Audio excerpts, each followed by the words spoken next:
Akashvani eight 90। Hello Akashvani Raigarh. मैं Gita Patel TV tower से।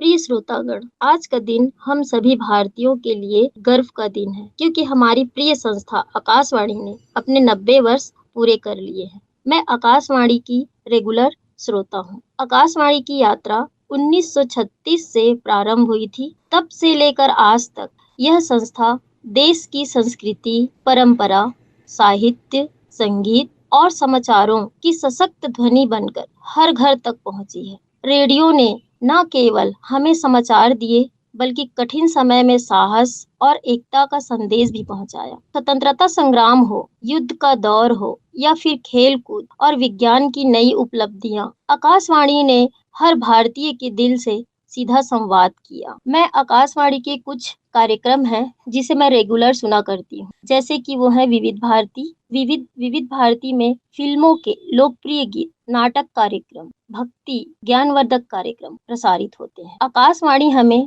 कृषि से संबंधित और स्वास्थ्य से संबंधित जानकारियां देती है। इसके साथ साथ शिक्षा से संबंधित विज्ञान, प्रौद्योगिक, नई तकनीकों और वैज्ञानिक खोजों पर चर्चा समाचार के माध्यम से हम तक पहुंचाती है।